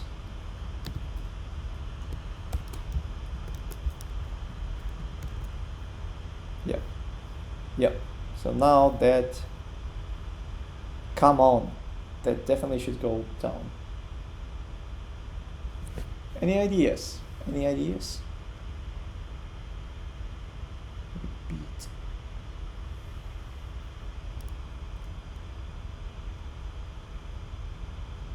Why it's not going? Minimum 300 pixels. Why it's allowing me to scroll and not moving to the next line?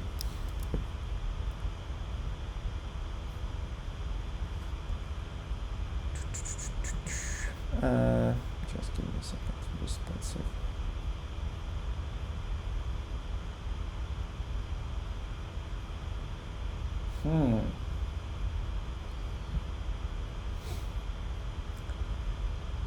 Let me check that. So we have repeat. Minimum 300 pixels.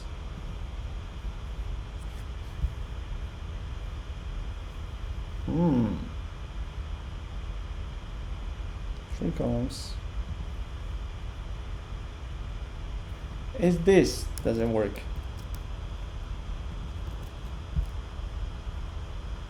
No, should work. 3 total rows. Why?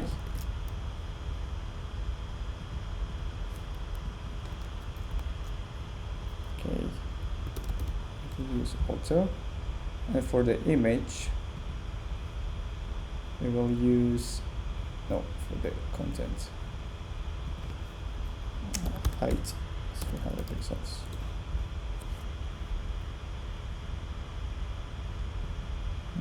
Yeah, we can fix this in a second. Maybe if we remove this, height 300 pixels. No.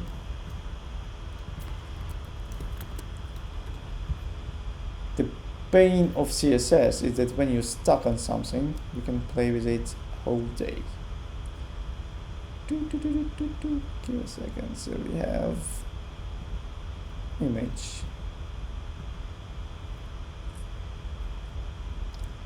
Okay, so we can set height 300 pixels.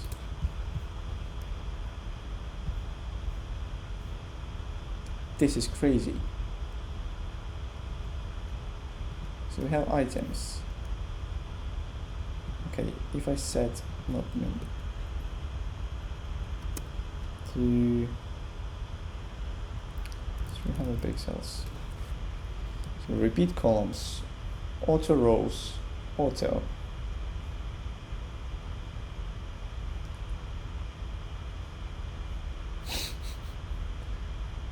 This is crazy.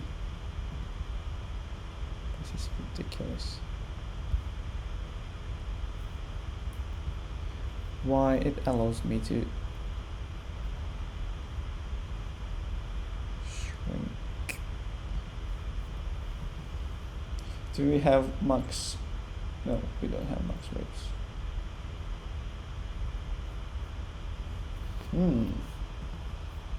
Wondering if you remove this, so it's not display flex anymore. Let me just remove flex from here. Nah. Crazy. Are you still here, not sleeping? We're all here. We're looking at your frustration Yeah. with our own frustration because we know that the same thing is waiting for us. You can laugh in loud.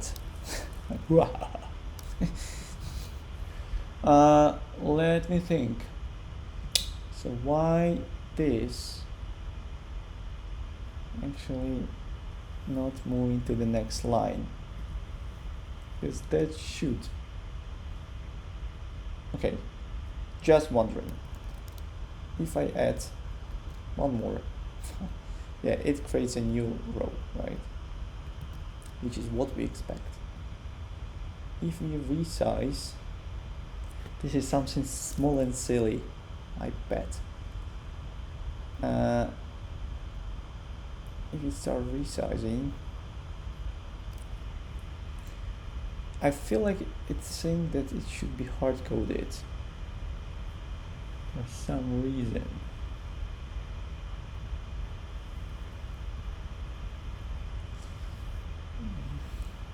Give me a second. We have max width. Yeah. So the current element has.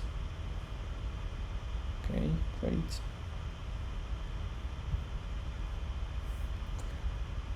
Okay, beautiful.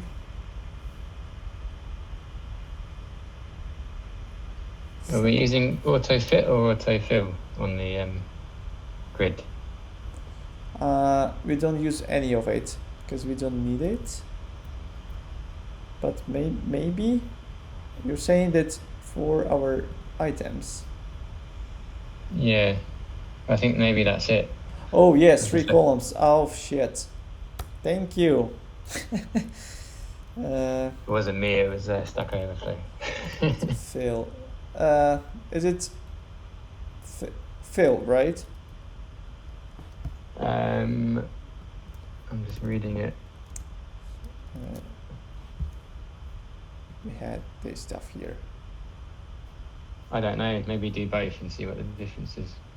It's something like this. Wait a sec. But like 300 pixels or something.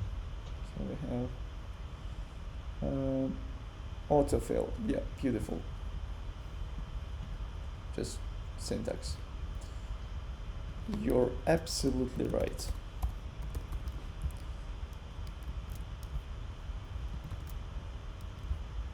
So you have it here. Auto rows. Auto fill. Fit.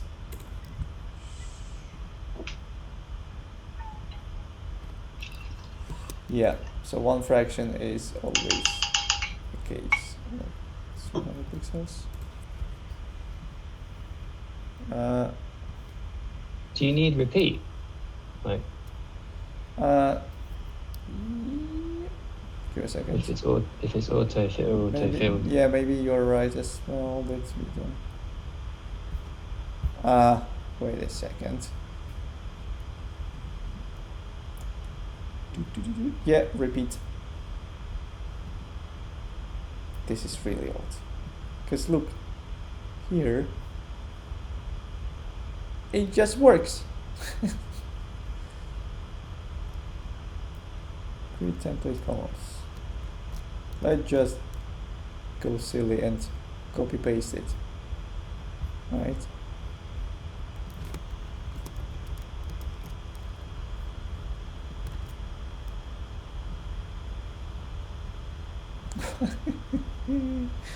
Mommy. What the heck? Why is this one still has the widths?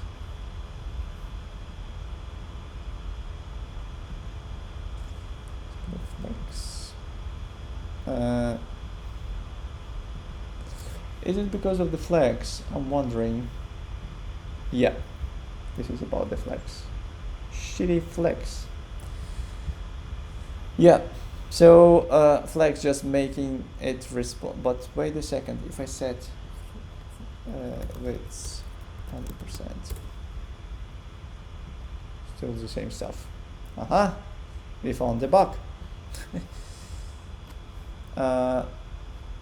Yeah, so the problem is that flex gives you, so it not wrap the same and makes your container responsive the whole same, and it will just grow with your element. But why? We need to stop it somehow. How we can stop it? So let me change to 300 pixels.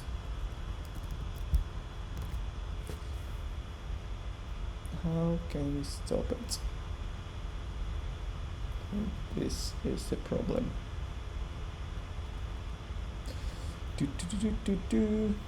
So we have display flex, we have flex direction, and we have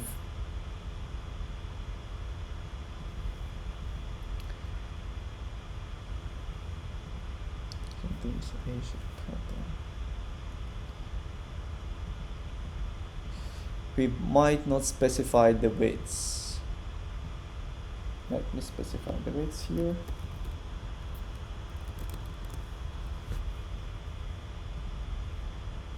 Yeah. So you need to specify the widths. Crazy.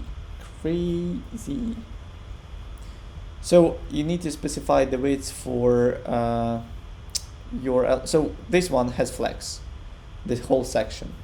You have a site where we definitely specify the widths, so 25 pixels. And for this one, we said just grow. So you allow it to grow as much as it needs. That is why you're not able to move it. If I remove this, and that should work. No, still no. Okay. Yeah, you still need to specify widths to make it work. So now it knows that I need to take only 75% of the parent, and if I can't fit something, I need to move to the next row. So, like, I don't know, it's going to sound a bit like defeatist, but is there any point in using grid yet without subgrid? I mean, still, you have the flex, right? You put them side by side, which is what you need. because you definitely don't want to use your floats left and right, etc. Yeah, but couldn't you use grid? Like in theory, in a perfect world with subgrid, you would have a parent grid. Oh yeah, instead of flex there, sure. right? And then you would have a grid, and yeah. Yeah, so in perfect world, you have like grid, and here you have like grid template column. You have 2 columns, right? So let's say 2 fractions. Couldn't you use grid inside flex? No, 2 grids, grid inside grid. So that's what we're doing, isn't it? Grid inside flex at the moment. No, because section is. I mean, if we were before it. Oh, before it we had, grid inside flex. But now I'm just trying to refactor 2 fractions and let's say 8 fractions. Yeah. So now this is okay, beautiful. We have 2 elements, but now it is broken. Yeah. For some reason. Wait, Max, wait a second. Yeah, we need to remove this. We want to remove that. This. Yeah, okay. So now we have 2 sections, right? And here we have our grid.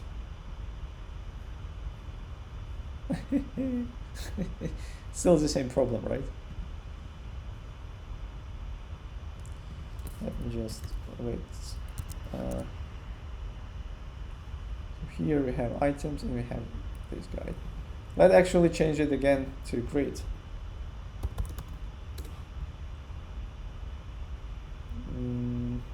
Yeah, no, might not need it, but still I think that we'll have the same, yeah, so have the same problem. We need to specify the widths. Yeah, still the same problem.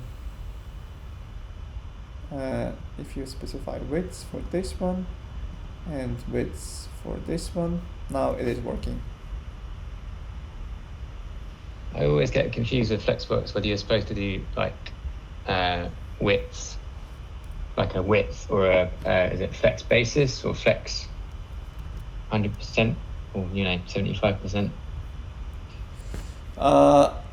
Yeah, so I mean this is tiny bits with CSS and actually this frustration is a good example of CSS and how it works, because sometimes you just spend days CSSing, and because of some silly bug in like I was working on something a few months ago, like 5 months ago I think, and I found the solution which was really stupid, something with Flexbox. I don't remember what was it, and I showed to our team lead and he said like, what, why just didn't work. And yeah, I mean this is the whole point of CSSing. It's like 99% of your time it is working perfectly, but sometimes you have something that you will stuck and spend half a day or the whole day just doing this CSS part. Yeah, I've been there many times. So yeah, this is the whole point. Not complicated, right? Still, it's just 1 hour. It's not a day. And it's not a day for you, Vasil. Come on, it may be 2 hours for you. Procrastination and frustration is not unlimited for everyone, right? I think we should get extensions on our projects now. 1 hour. Yeah. Yeah, anyway, so this is CSS Grid, and I think that it's beneficial for you to use it for all next projects, just to practice it, so you'll become familiar And I completely forgot. Yeah. I'm not sure that you saw it, have you seen it? But this equivalent to Flex Garden, we have Grid Garden. Mm-hmm. So I hope you'll spend some time Cool. playing it. And yeah, it's only That's the dream. 28 levels. So yeah, don't be shy. You have the link in our Slack for this presentation. I can just send it separately. So yeah, thank you, Patrick. Yeah, Thank you. great. Thanks again. Right. If you Thank don't have you. any questions, see you I on. have a question. Yep. I just wanted to ask about the same page for the colors. Do we have to list all unique colors from the product J, or we have to list only these colors on the page? I mean, on the Figma, which What do you mean? Which unique colors? from the products file, Which one? products file. Every product has a color. Oh, yeah, dude, just fake it. I don't care about colors. No, not here. In the other page, products. Oh, yeah. Yes, Okay. the filter. Yeah. Do we have to write?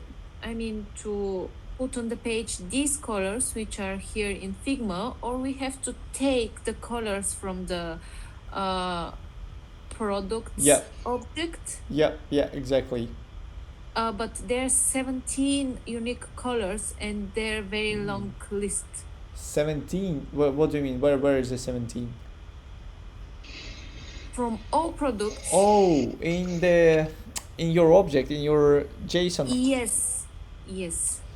I think that you can adjust this JSON with colors to reduce to like 5 to 6 colors or something. Just manually. Yeah, if I mean every product has maybe 3 or 4 up to 5 colors. That's okay.